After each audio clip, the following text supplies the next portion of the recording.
Somewhere in the sprawling tobacco counties of eastern Virginia, courthouse records from the 1790s contain birth certificates that should not exist.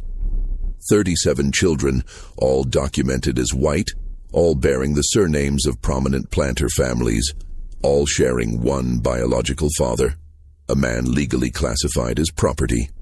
The documents survived 2 fires, a flood, and 3 attempts to have them sealed by court order. Local historians discovered them in 1889, then watched as they vanished from public access within a week.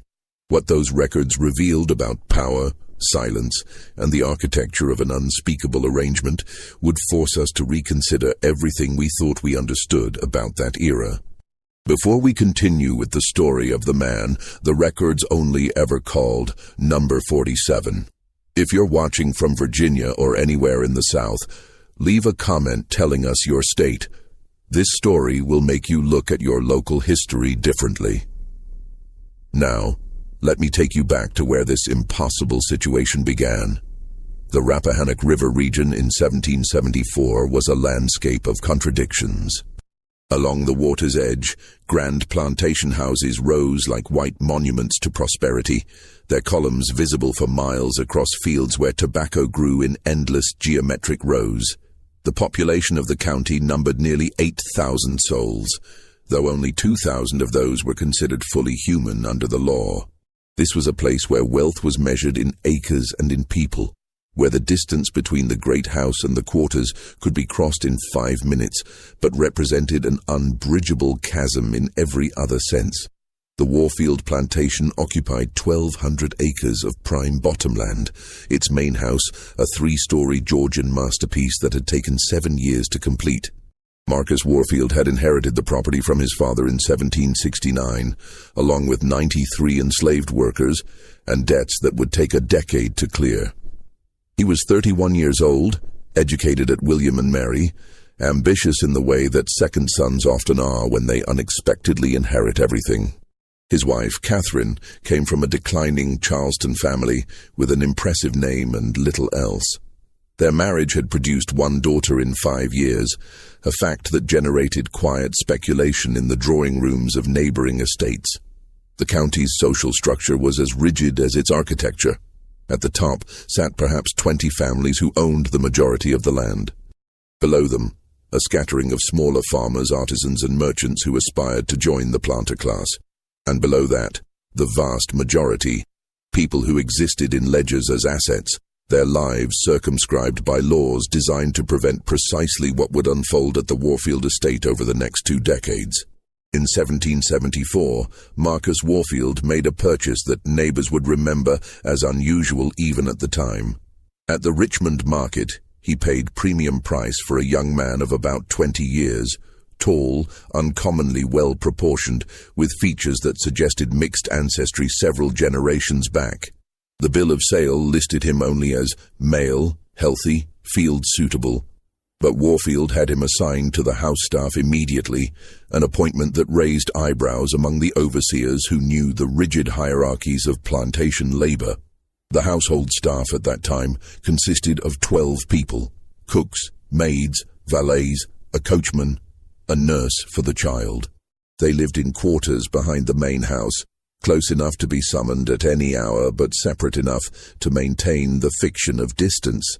The new arrival, given the work name Joseph by the house steward, was assigned to assist with heavy labor, moving furniture, maintaining the grounds, tasks that kept him visible around the main house throughout the day. Catherine Warfield was 26 that summer, a woman whose portrait from the period shows delicate features and an expression of studied composure. Letters she wrote to her sister in Charleston reveal an educated woman, fluent in French, well-read in contemporary literature, and deeply conscious of her position. She managed the household with efficiency, maintained correspondence with relatives, and presided over the small social gatherings that the plantation hosted. Her marriage was, by the standards of the time, unremarkable. Cordial, appropriate, and emotionally distant in the way that was expected of such arrangements. What happened next unfolded so gradually that no single moment marked the beginning. There were errands that required Joseph's presence in the main house, conversations that Catherine initiated about household matters, moments when Marcus was away on business in Richmond or Williamsburg for days at a time. The household staff later testified to nothing unusual, only that Mrs. Warfield had taken to giving Joseph his instructions personally rather than through the house steward, and that certain tasks seemed to require his attention specifically. The first pregnancy was announced in the spring of 1775, as tensions with Britain escalated into open conflict. Marcus Warfield expressed pleasure at the prospect of a son. The child, born in December of that year, was a healthy boy with fair skin and dark eyes. They named him Marcus Jr. Nothing in the birth was remarkable. Nothing in the county registry suggested anything other than a legitimate heir to the Warfield estate. But in the quarters, whispers had already begun. The timing of Catherine's seclusion. The resemblance some claimed to see in the infant's features. The particular attention she paid to Joseph's comfort and positioning in the household. These were dangerous observations to voice, the kind that could result in a whipping or sale if they reached the wrong ears. So they remained whispers, passed only among those whose lives depended on reading the invisible currents of power in the great house. The second pregnancy followed 18 months later. Another son, then a third. By 1780, Catherine Warfield had given birth to 5 children, all documented as legitimate heirs of Marcus Warfield, all suspiciously robust in a time when infant mortality among the planter class often reached 30%. Marcus himself seemed pleased with his expanding family, his public reputation enhanced by his apparent virility, and the promise of multiple sons to inherit portions of the estate. But the neighboring estates were beginning to notice patterns. The Bradfords, whose property adjoined the Warfields' eastern border, remarked on the frequency of Catherine's pregnancies. The Suttons, whose matriarch had known Catherine since childhood, noted in letters that the Warfield children seemed uncommonly healthy, as if blessed by some vigor not typical of our families. These observations were made carefully, without direct accusation. But the subtext was clear to those who understood the coded language of plantation society. The truth began to crystallize in 1783, when something unprecedented occurred at a neighboring plantation. Rebecca Bradford, wife of Thomas Bradford and cousin to Catherine Warfield, announced that she too was expecting a child. This was surprising. The Bradfords had been married for 11 years without producing offspring, and Rebecca was approaching 40. But what shocked the local community came after the birth, when Rebecca's personal maid mentioned to another enslaved woman that Mrs. Bradford had requested that Joseph from the Warfield estate be loaned to help with heavy work during the late stages of her pregnancy, when Mr. Bradford was frequently away with the militia. The Bradford child was born in April 1784.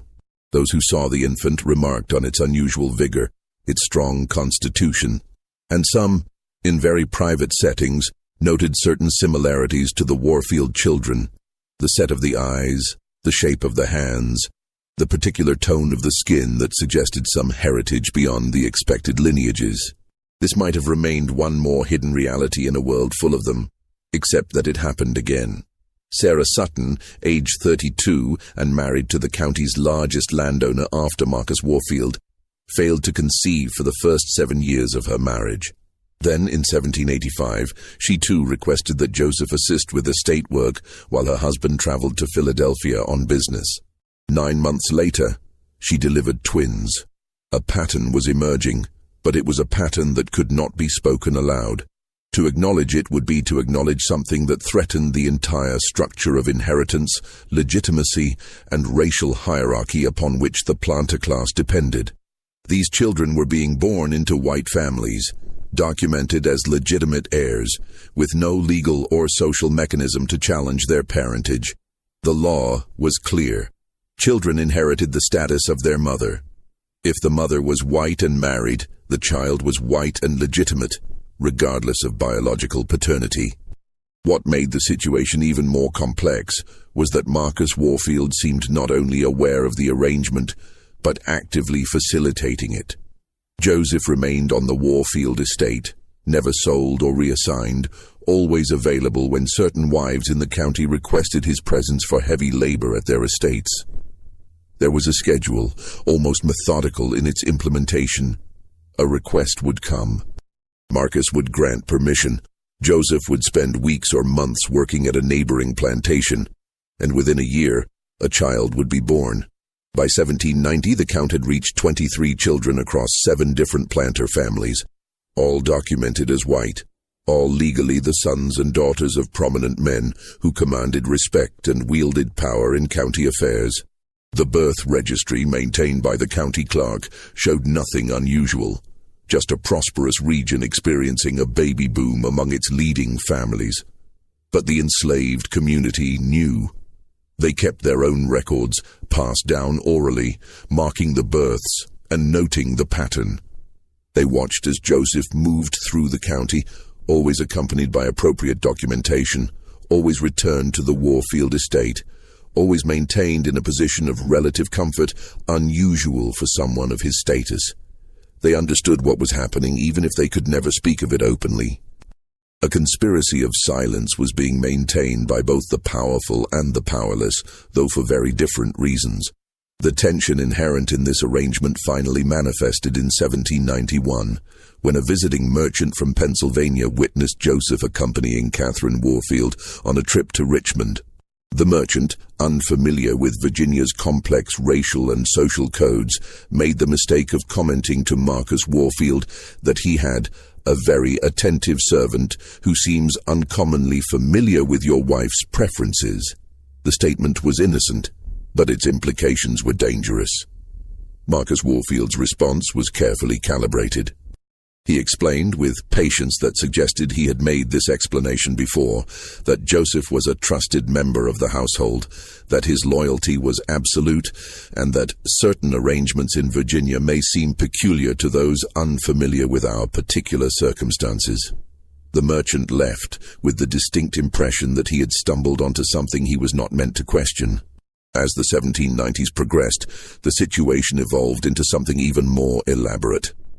The children were growing up, and several of them bore unmistakable similarities to one another, despite being raised in different households with different surnames. At social gatherings where the planter families assembled, observers might have noticed a particular cast to certain faces, a consistent set of features appearing across supposedly unrelated family lines. The Warfield children remained the most numerous. Catherine had given birth to 11 children by 1795, all documented as fathered by Marcus. But the Bradford family now claimed 4 children, the Suttons had 6, and 3 other families in the county had each added 2 or 3 to their respective lineages. The mathematics were remarkable. 37 children born to 7 different white women over a 20-year period, all thriving, all absorbing education and inheritance rights as their mother's legitimate offspring. Joseph himself had aged into his 40s. Still maintained at the Warfield estate in a position that defied the usual trajectory of enslaved labor. He was not worked in the fields. He was not hired out for cash income, as was common with skilled workers. He was kept available, well-fed, housed in quarters better than those provided to the overseers. And he remained silent. There is no record of him ever speaking about the situation to anyone, even to others in the enslaved community. What drove this arrangement? The question haunted those who observed it from a safe distance. Some theories suggested that Marcus Warfield had been rendered infertile by a childhood illness, and that rather than face the social death of being unable to produce heirs, he had engineered this solution. Others proposed that it was Catherine who wielded the true power, that she had somehow leveraged knowledge or leverage over her husband to force his complicity. Still others imagined a more mercenary explanation, that Marcus was being paid by the other planters to maintain Joseph's availability, turning his wife's fertility and Joseph's genetics into a profitable enterprise. The truth, insofar as it can be determined from fragmentary records, appears to be some combination of all these factors. Marcus Warfield's medical history, revealed in letters to a physician in Charleston, confirms that he suffered a severe fever at age 17 that left him with diminished capacities in certain respects. Catherine's letters to her sister suggest a woman who understood her position and wielded what power she had with calculation. I have secured certain arrangements that ensure my comfort and Marcus's continued position in society. It is not love, but it is sustainable. And Joseph existed at the center of this arrangement as both crucial participant and complete non-entity in legal terms. He had no rights, no voice, no ability to refuse or negotiate, yet he was treated with a care that recognized his unique value. When a traveling slave trader offered Marcus an enormous sum for Joseph in 1794, Marcus refused without hesitation. Joseph was not for sale. He was too valuable as he was. The conspiracy extended beyond just the immediate families. The county physician who attended all the births knew. The midwives who assisted knew. The house slaves who witnessed the comings and goings knew. The overseers who documented Joseph's movements knew. And they all maintained silence, bound by either complicity, fear, or the understanding that to speak would be to unravel the social fabric they all depended upon. But silence has a weight to it, and as the children grew into adolescence, that weight became harder to bear. In 1798, the eldest Warfield son, Marcus Jr., now 23, announced his engagement to a young woman from a prominent Fredericksburg family. The marriage would unite two fortunes, secure valuable political connections, and produce the next generation of the Warfield line. But those who looked closely at Marcus Jr. might have noticed something in his features, something that would continue into his own children, a shadow of inheritance that legal documents could never fully erase. The full scope of the arrangement might never have been documented if not for a convergence of circumstances in 1799. The Warfield plantation was experiencing financial difficulties, tobacco prices had collapsed, and Marcus's expansion plans had left the estate heavily mortgaged. He began the painful process of liquidating assets, which in the Virginia of that era meant selling people. The sale notices went up in Richmond and Williamsburg. The Warfield estate would be selling 30 enslaved workers to settle debts. The list was posted publicly, as required by law, with each person's name, approximate age, and skills. Joseph's name appeared on the list, described as male, 45 years, house service, excellent health. The announcement created panic among the other planter families. If Joseph were sold to someone outside the county, the arrangement would be broken. Worse, if he were sold to someone who understood his unique situation, he might become a source of blackmail or exposure. Within a week of the notice being posted, Marcus Warfield received visits from Thomas Bradford, Edmund Sutton, and representatives from 3 other families. What they discussed was never recorded in writing, but the outcome was documented. Joseph's name was removed from the sale list.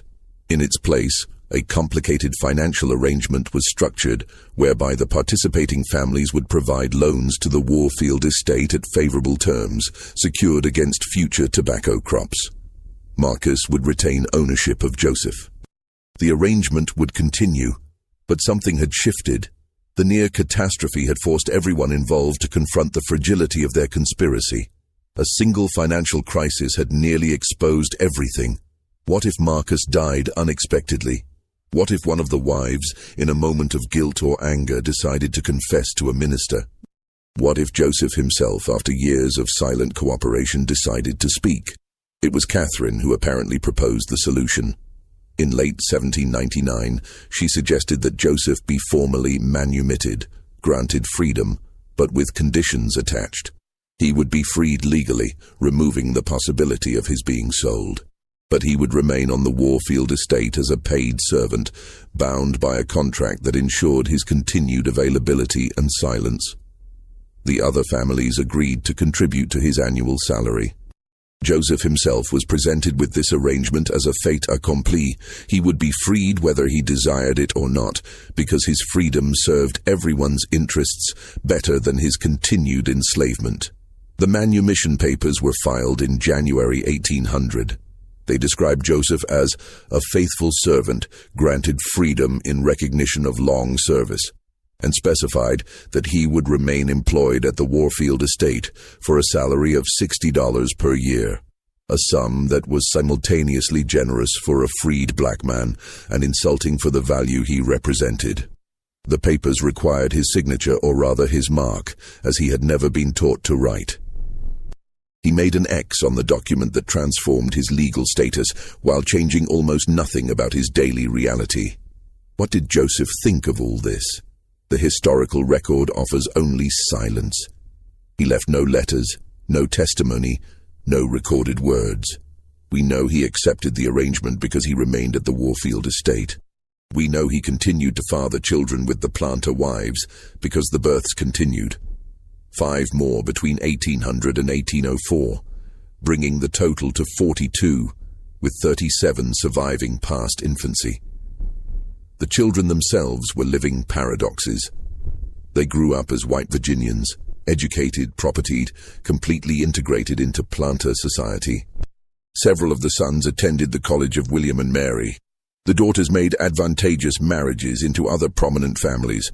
They inherited enslaved people, owned land, participated in the political and social life of the gentry class. Their biological paternity was simultaneously the most important fact about them and something that could never be acknowledged.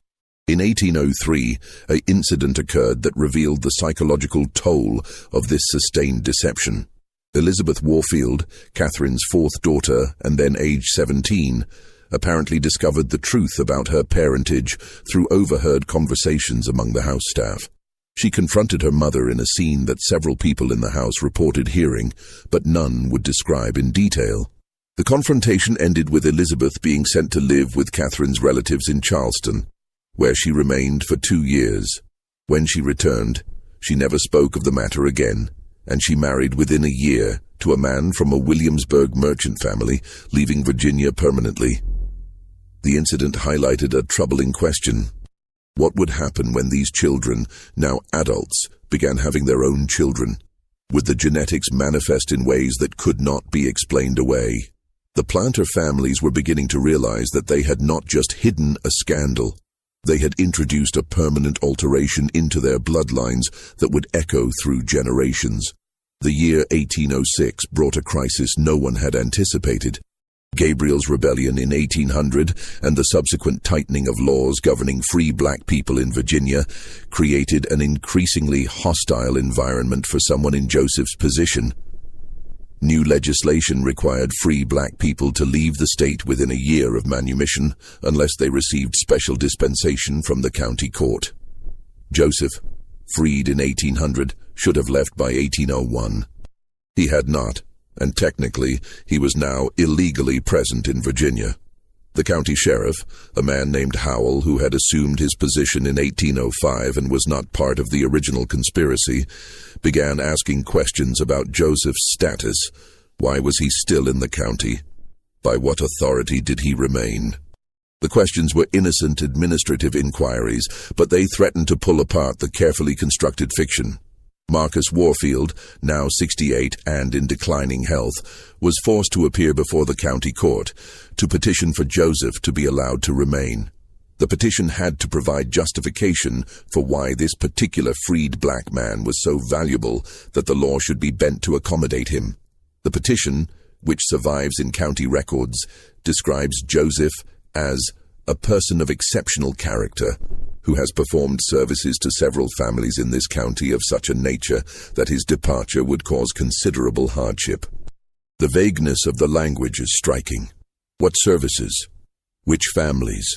The petition was signed not only by Marcus Warfield, but by Thomas Bradford, Edmund Sutton, and 4 other family heads. An unusual show of unified support for a freed black man in a time of increasing racial paranoia. The court approved the petition without recorded objection, but the proceedings had drawn attention. People were talking about why so many prominent men cared so much about one freed servant. It was Catherine, now 58, who took decisive action. In a move that demonstrated both her intelligence and her understanding of social dynamics, she arranged for Joseph to be publicly baptized and received into the Anglican Church. The ceremony was performed by the county's most respected minister and attended by members of all the families involved. The message was clear. Joseph was a Christian, a person of moral standing, someone who belonged in the community. The baptism served as a social inoculation against suspicion, but the underlying tension could not be resolved so easily. As more people began to notice the unusual arrangement, as the children grew and had children of their own, the secret became harder to keep. Small inconsistencies accumulated. A traveling portraitist painting family pictures in 1808 remarked privately to his assistant about the curious similarity of features in the younger generation across different families. A new physician, setting up practice in the county in 1809, noted in his private journal that several of the families seemed to show evidence of mixed heritage in the children, despite the apparent purity of both parents' lineages. These observations were never made public, but they circulated in the whispered conversations of those who were beginning to piece together the truth. The conspiracy was becoming an open secret, something everyone knew, but no one could acknowledge without destroying the social order. In 1810, a crisis erupted that nearly ended everything.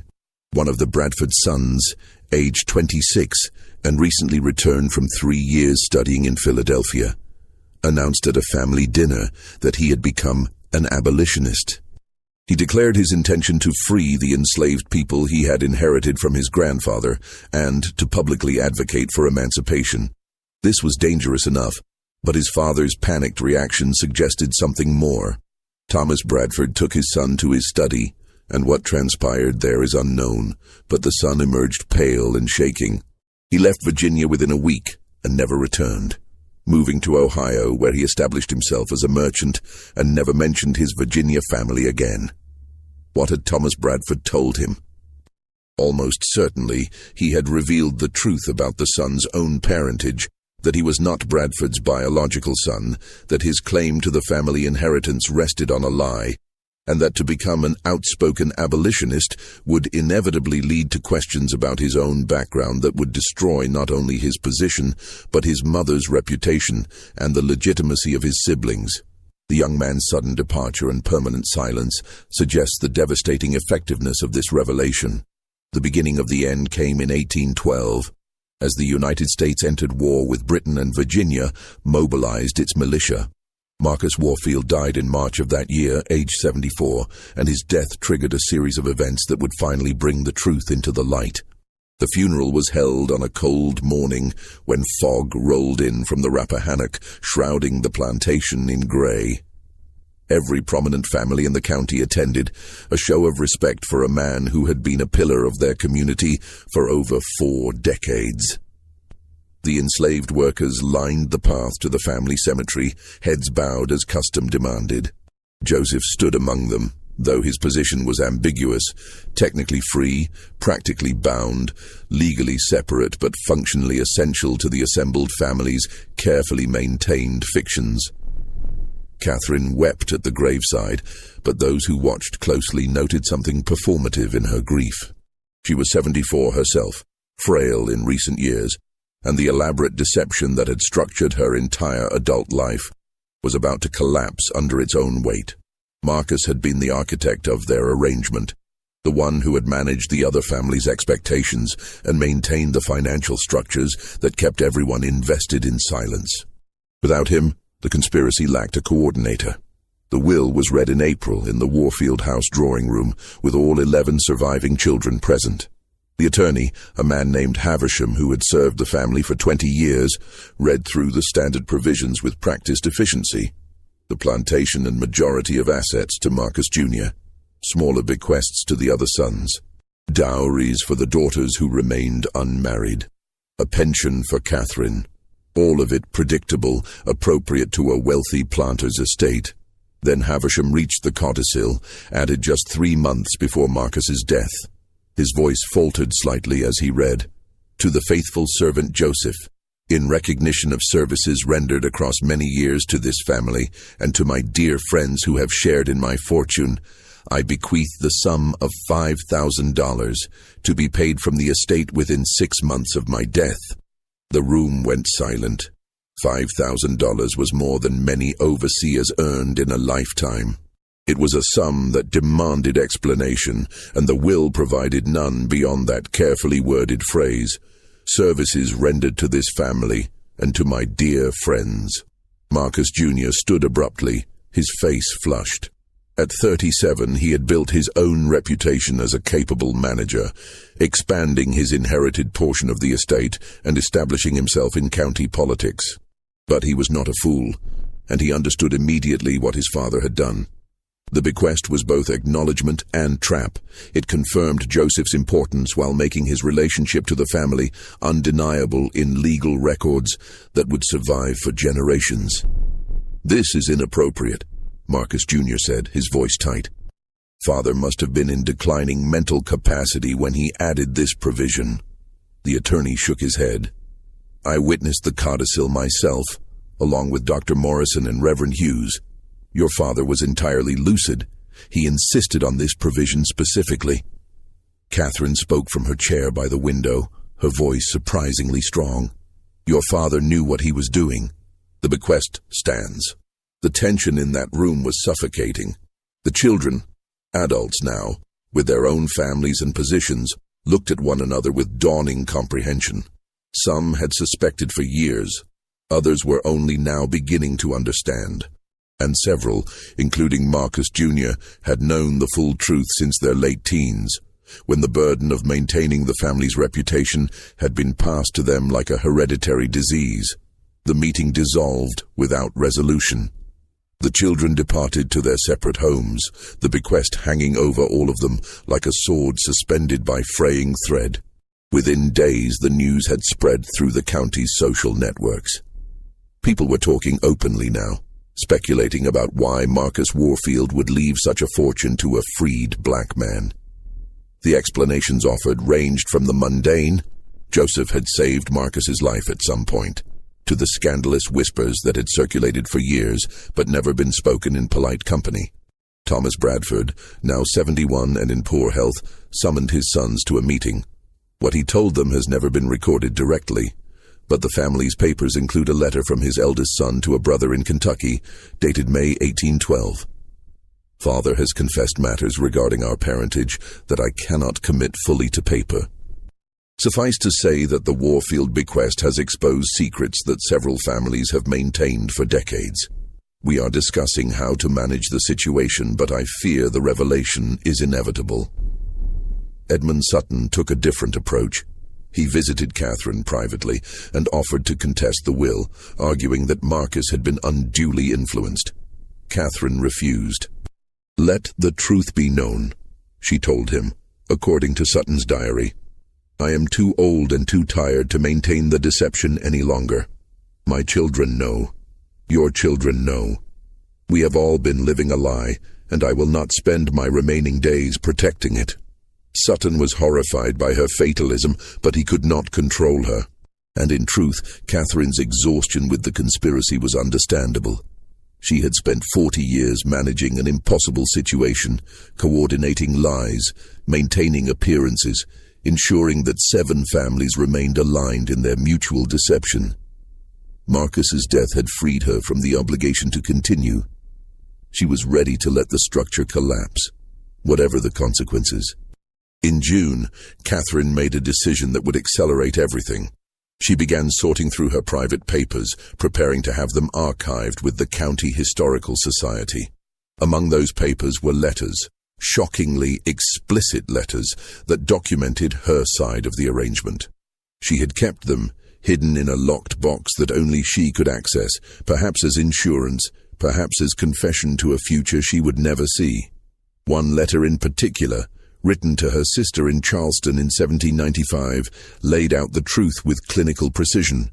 "Marcus has not been able to perform the duties of a husband since before we married, the result of a fever in his youth that left him incapable. The man, Joseph, who lives on our property, has given me 11 children and has provided similar service to Rebecca Bradford, Sarah Sutton, and others whose names I will not commit to paper. Marcus accepts this because his pride depends on being thought capable of fathering heirs. The other families participate because their wives were also unable to conceive with their husbands, or because the husbands themselves were incapable. It is a collective secret, sustained by mutual need and enforced by mutual vulnerability. We are all complicit, and we are all trapped. Catherine showed this letter to her eldest daughter, Amelia, age 31, and asked her what she thought should be done with it. The question was both genuine inquiry and test. What Amelia decided would reveal whether the next generation would maintain the conspiracy or let it die. Amelia read the letter 3 times, sitting in her mother's parlor while afternoon light slanted through the windows. Her own children were playing in the garden outside, 3 boys and a girl, all documented as the legitimate offspring of her husband, Richard Cavendish, though Amelia had long suspected the truth about her own parentage. The letter confirmed what she had intuited since adolescence. "Mother," Amelia said finally, "if you preserve this letter, it will destroy our family's reputation. Every one of us will be questioned. My brothers will lose their positions. My sisters will be ostracized. My own children will be marked as illegitimate." Catherine nodded. "I know, but I am also tired of the lie. Your father built this arrangement, and it has sustained us all. But it has required constant vigilance and absolute dishonesty. I have lived my entire adult life in fear of discovery. I would like to die having told the truth." "Then burn the letter and tell me the truth yourself," Amelia suggested. "You do not need to preserve it for posterity." But Catherine shook her head. "If I burn it, the truth dies with me, and the lie continues into your generation and beyond. Someone must know. Someone must preserve the record, even if it cannot be publicly acknowledged." The conversation ended without resolution, but Amelia left with the letter in her possession. For weeks, she struggled with what to do. She discussed it with her husband, who was horrified and insisted it be destroyed. She consulted with her brother Marcus Jr., who threatened legal action if she made the letter public. She even, in a moment of desperation, showed it to Reverend Hughes, the county's Anglican minister, seeking spiritual guidance. Hughes's reaction was telling. He did not express shock or moral outrage. Instead, he sighed deeply and said, "I have suspected something of this nature for many years. The patterns were too consistent to be coincidental, but I could never speak of it without proof, and I had no desire to destroy families based on speculation." He advised Amelia to preserve the letter, but to ensure it would not become public in a way that would harm the living. "Let future generations judge," he said. "We are too close to the situation to handle it justly." Catherine died suddenly in September 1812. The official cause was listed as heart failure, but her personal physician noted in his records that she had been taking increasingly large doses of laudanum in the final weeks of her life. Whether her death was suicide or accidental overdose remains ambiguous, but the timing, just as the scandal was reaching critical mass, suggests a woman who chose her exit rather than face the consequences of revelation. Her death brought all the tensions to a head. The sorting of her effects fell to her daughters, and Amelia made a decision that would haunt the family for generations. She took Catherine's letter to the county clerk and demanded that it be entered into the official record as part of Catherine's estate papers. The clerk, a young man named Patterson, who had held the position for less than 2 years, was terrified by the implications. He understood immediately that this letter, if entered into public records, would expose the most prominent families in the county to scandal that could destroy them. But he also understood that refusing to file it would be a dereliction of his legal duty and could cost him his position. Patterson brought the matter to Judge Harrison, the county's senior magistrate and himself a member of the planter class. Harrison read the letter in his chambers, his face growing progressively paler. He was 63 years old, had presided over the county court for 20 years, and had never encountered a situation with such far-reaching implications. "This cannot be made public," Harrison said finally. "The damage would be catastrophic." "With respect, Your Honor," Patterson replied. "Virginia law requires that all documents submitted as evidence in estate settlements be maintained as public record. I cannot legally refuse to file this letter without a court order sealing it." Harrison considered this. A court order sealing the letter would require a hearing, which would require explaining why the letter needed to be sealed, which would effectively publicize its contents. The legal mechanisms designed to ensure transparency were now preventing the secrecy that Harrison wanted to maintain. "File it," Harrison said finally, "but file it under Mrs. Warfield's maiden name, Catherine Thornton. Place it in the section dealing with Charleston correspondence, not with the Warfield estate papers. Make it technically accessible but practically invisible." Patterson understood the instruction. Hide the letter in plain sight, buried in bureaucratic misfiling where only someone specifically searching for Catherine's maiden name in connection with Charleston records would ever find it. The letter would be preserved, satisfying both legal requirements and Amelia's desire to maintain some record of truth, but it would be effectively invisible to casual researchers. The filing process, however, required that multiple clerks and court officials read the letter to determine proper categorization. Within 2 weeks, every person of standing in the county knew the truth. The secret was no longer secret, though it remained officially unacknowledged. People began looking at the prominent families differently, counting children, noting resemblances, reconstructing timelines. The social dynamics shifted in ways both subtle and profound. Invitations that had routinely gone to certain families were quietly withdrawn. Business partnerships dissolved without explanation. Political alliances fractured. The county was experiencing a slow-motion social earthquake, with families repositioning themselves relative to the scandal, without ever explicitly acknowledging what they were doing. Joseph's position became untenable. He had remained at the Warfield plantation after Marcus's death, still employed, still living in his quarters behind the main house. But with the truth now circulating openly, even if unofficially, his presence was a constant reminder of the scandal. People stared at him in the streets of the county seat. Conversation stopped when he entered a room. The protection that Marcus had provided was gone, and Catherine was dead. He was exposed and vulnerable in ways he had never been, even during his years of legal enslavement. In October 1812, Marcus Jr. summoned Joseph to the house. The meeting was witnessed by 2 of Marcus Jr.'s brothers, apparently to ensure there would be corroboration of whatever was said. Marcus Jr. was direct. "You cannot remain here. Your presence makes the situation impossible for all of us. We will provide you with funds sufficient to establish yourself elsewhere, but you must leave Virginia."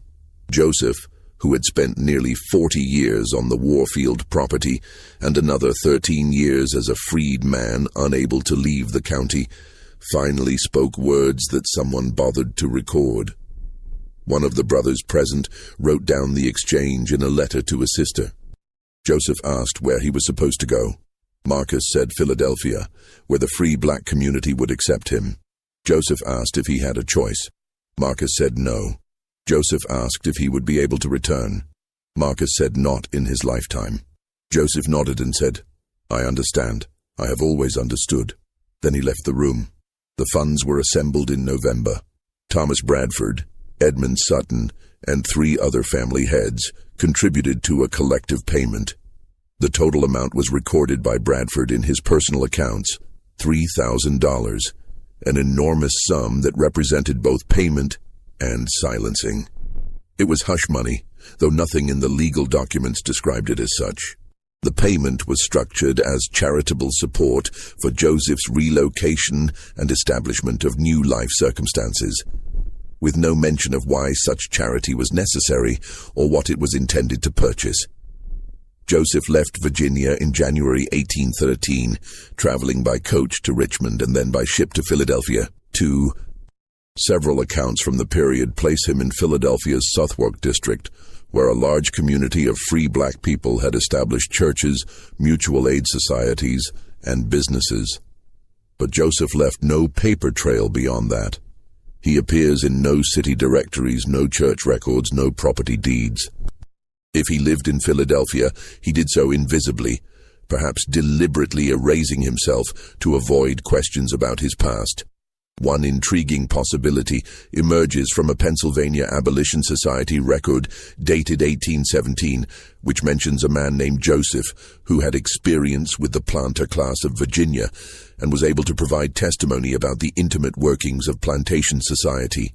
The man described in the record was approximately the right age and declined to give his surname, which was common among formerly enslaved people who rejected the names their enslavers had given them. The record notes that he was reluctant to speak of personal matters, but knowledgeable about the structures of power and secrecy that maintain the peculiar institution. Was this the same Joseph?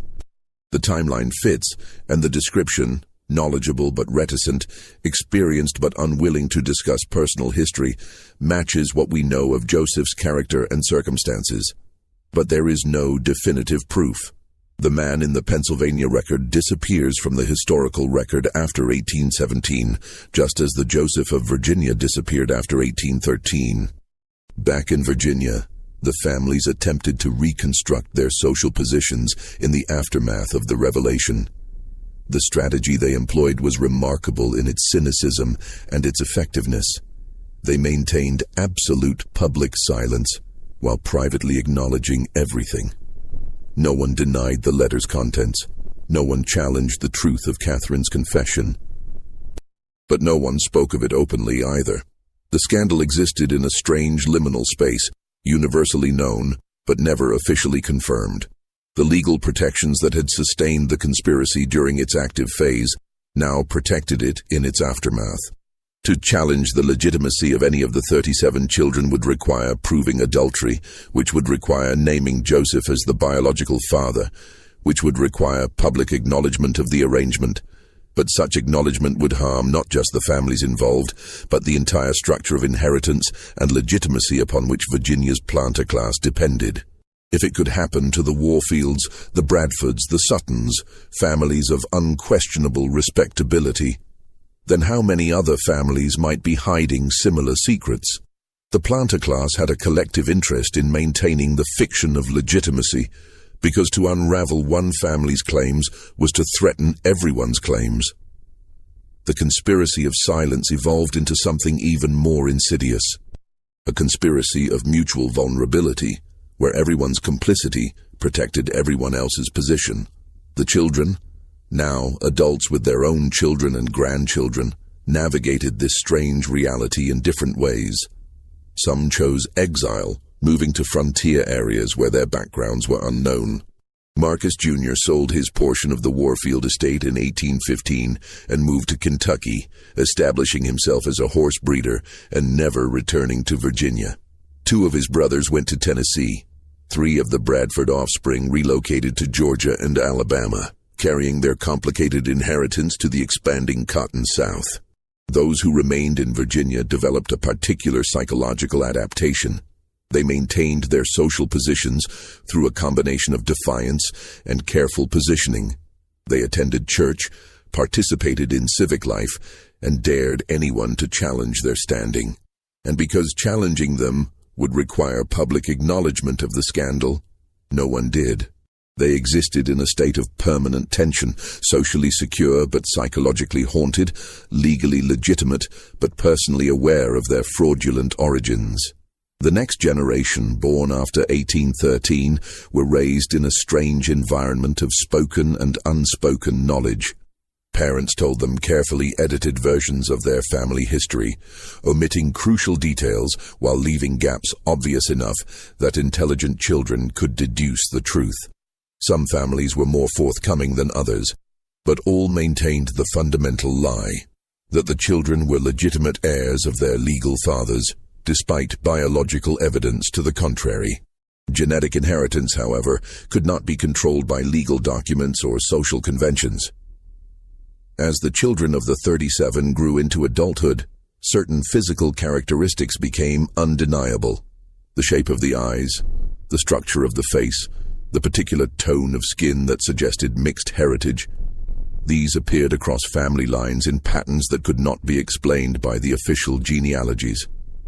By the 1830s, careful observers might have noticed that members of supposedly unrelated families bore striking resemblances to one another, as if they shared a common ancestor.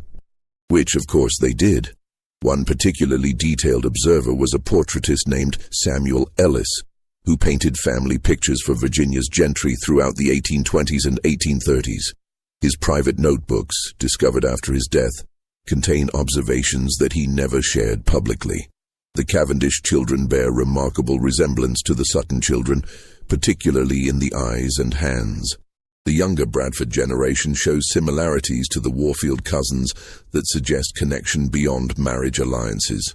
There is a consistent set of features appearing across multiple supposedly separate lineages, most notably a particular structure of the jaw and a distinctive coloring that appears in no portraits of the legal fathers. Ellis was astute enough to recognize what he was seeing, but prudent enough never to mention it to his clients. His business depended on pleasing the planter class, not exposing their secrets. But his notebooks preserve observations that confirm the genetic legacy of the arrangement. Joseph's features passed down through 2 and then 3 generations, creating family resemblances that contradicted official genealogies. The Civil War, when it came, scattered the families further. Some fought for the Confederacy, defending a social order built on the very system that had classified their biological father as property. Others fled north, perhaps recognizing the profound irony of their position. At least 2 of Joseph's sons, legally white, socially accepted, biologically the children of a man who had been enslaved, owned enslaved people themselves. They participated in the system that would have enslaved their father, that had enslaved their father, that existed simultaneously in their past and their present. The psychological implications of this are staggering. How did they rationalize it? How did they look at the enslaved people they owned and not see their father's experience? The evidence suggests they did it the same way the broader planter class did, through carefully maintained cognitive dissonance, through appeals to law and custom, through the sustained fiction that legal categories reflected natural realities rather than social constructions. After the war, during Reconstruction, the social dynamic shifted again. The planter class lost much of its economic power, though it retained social prestige. The families connected to the scandal adapted, as they had always adapted. They became merchants, lawyers, educators. They spread across the South and beyond, carrying their complicated genetics and even more complicated histories into new contexts where no one knew their origins. In 1873, a census taker in Richmond noted something unusual. Several families with different surnames listing children who appeared to be siblings based on age and features. The census taker mentioned this to his supervisor, who dismissed it as the census taker being unfamiliar with the complex marriage alliances of Virginia's old families. The observation was not pursued, and the census records show nothing irregular. But the moment illustrates how the secret persisted, visible to anyone who looked closely, yet invisible to official scrutiny because no one with authority had incentive to investigate. The records themselves became the ultimate repository of truth. The county courthouse maintained everything. Catherine's letter, filed under her maiden name in the Charleston correspondence section. The birth certificates of 37 children, listing their legal fathers. Joseph's manumission papers. Marcus Warfield's will with its revealing bequest. The petition for Joseph to remain in Virginia, signed by multiple family heads. All of it preserved, catalogued after a fashion, technically accessible but practically invisible. The courthouse survived fires in 1834 and 1867. Both times the records were rescued by clerks who understood their historical value, even if they didn't fully comprehend their contents. It survived a flood in 1842 when the Rappahannock overflowed its banks and water filled the first floor of the courthouse. The records were moved to the second floor, dried out, and carefully preserved. It was as if some impulse toward historical truth persisted even in a society built on denial. In 1889, 77 years after Marcus Warfield's death, a historian named David Herschel was researching Virginia's planter families for a comprehensive genealogical study. He was working in the county archives when he found Catherine's letter, misfiled under her maiden name. Herschel was a meticulous researcher trained at the University of Virginia, and he immediately recognized the significance of what he was reading. He spent the next 3 months cross-referencing the letter's claims with other county records. He examined birth certificates, marriage records, estate papers, property transactions, census data. What he discovered was a pattern so consistent it could not be coincidental. 7 women, all married to prominent planters, all producing children at consistent intervals over a 20-year period, all connected to the Warfield estate through documented visits and labor assistance arrangements. The children numbered 37 survivors out of 42 births, an infant survival rate of 88%, far higher than the typical rate for the planter class, which hovered around 65%. Herschel's conclusion was inescapable. The letter was true. The arrangement had existed. 37 children of Virginia's planter elite were biologically the offspring of a man who had been enslaved until 1800. These children had inherited property, enslaved people, social position, and political power, all based on legal fictions that everyone involved had agreed to maintain. Herschel wrote a comprehensive article documenting his findings. He was careful in his language, presenting it as a historical case study rather than a sensational exposé. He focused on the legal and social mechanisms that had allowed such an arrangement to persist, using it as a lens to examine the contradictions of antebellum Virginia society. The article was 30 pages long, meticulously footnoted, and devastating in its implications. He submitted the article to the Virginia Historical Society for publication in their quarterly journal. The article was accepted by the editorial board in November 1889. It was scheduled for publication in the January 1890 issue. Advance copies were sent to the Society's major donors, as was customary. The response was immediate and severe. Within 2 weeks of the advance copies being distributed, the Society received letters from 7 different families, descendants of the original conspirators, threatening to withdraw their financial support and to pursue legal action for defamation if the article were published. The families argued that Herschel's research was based on an unverified letter of dubious authenticity, that his conclusions were speculative, and that publication would unfairly damage the reputations of respected Virginia families based on insufficient evidence. The Society's board met in emergency session in December 1889. The meeting minutes preserved in the Society's archives reveal a heated debate. Some board members argued for publication on grounds of historical truth and scholarly integrity. Others argued that the Society had a responsibility to the families who supported it financially, and that publishing allegations of this magnitude without absolute proof would be irresponsible. The final vote was 8-5 against publication. The article was pulled from the January 1890 issue. Herschel was informed that further verification is needed before making such serious claims about respected Virginia families.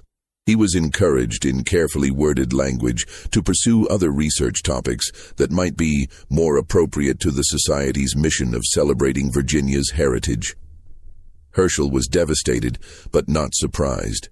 He understood the forces arrayed against publication. He made one more attempt, submitting a revised version of the article to a national historical journal based in Boston. This version was also rejected, though the reasons given were different. While the research is intriguing, the subject matter is too regional and too sensational for our journal's focus on broader historical trends.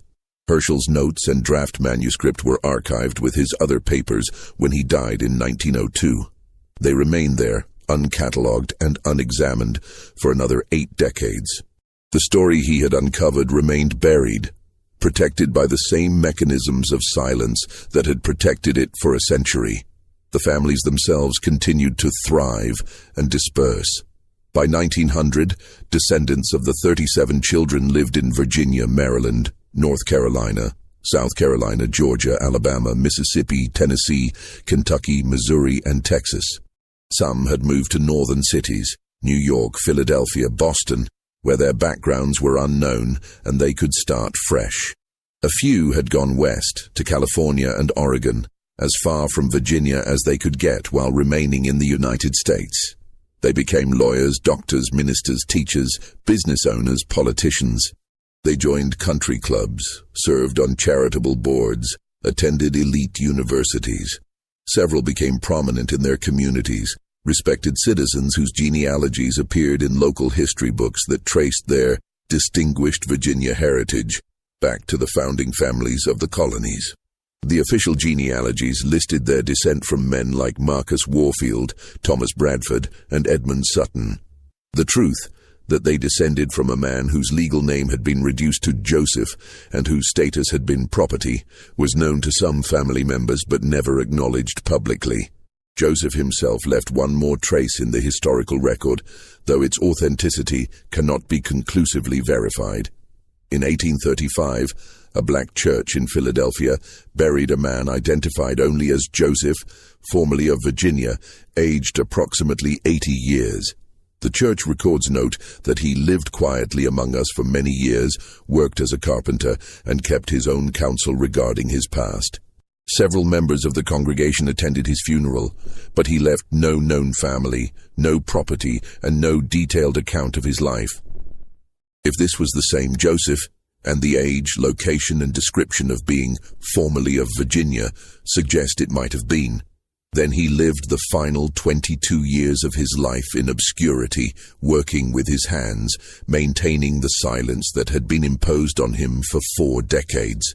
He died anonymous, buried in a cemetery whose precise location is no longer known, leaving behind only the genetic legacy he had no choice in creating and the conspiracy he had been forced to participate in.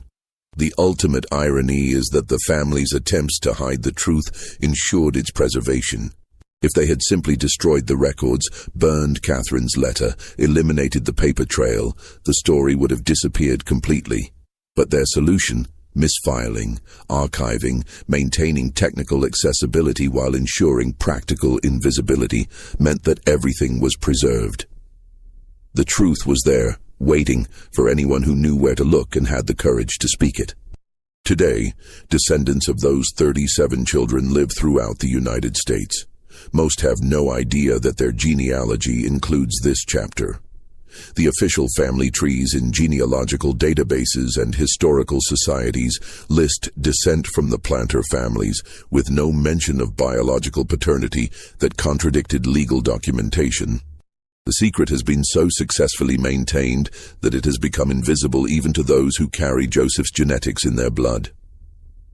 The records remain in the county courthouse archive, technically public, practically forgotten.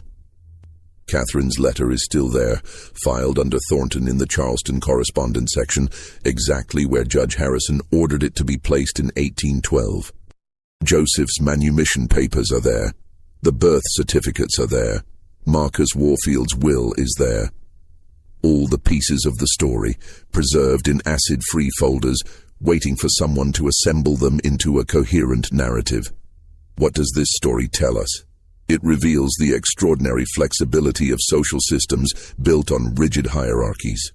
It shows how contradictions can be absorbed and maintained across generations when everyone with power has an incentive to preserve the fiction. It demonstrates that legal categories, race, legitimacy, inheritance, are social constructions that can be manipulated by those with sufficient authority and motivation. And it suggests that American history contains many more such stories, buried in archives, misfiled in records, known to insiders but never acknowledged publicly. The families that descended from this arrangement helped shape the South, and, by extension, the nation. They participated in politics, business, culture, and society as white Americans of distinguished heritage.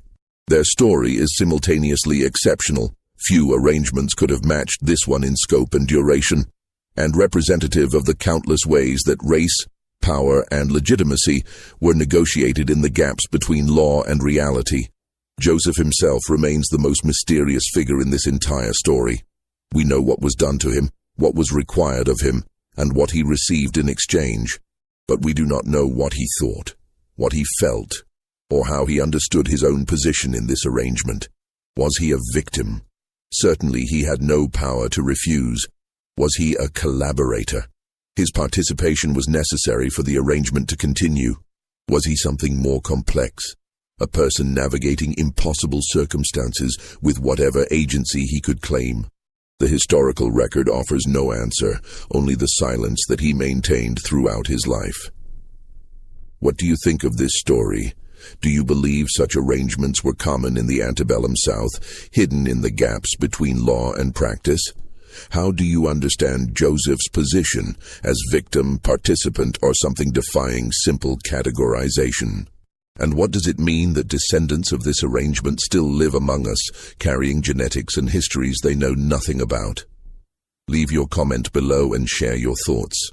If you found this exploration of hidden American history compelling, subscribe to the channel, hit the notification bell, and share this video with someone who appreciates the complex, uncomfortable truths that archives preserve. There are more stories like this, waiting in courthouses and historical societies across the South, and we will continue to bring them into the light. See you in the next video.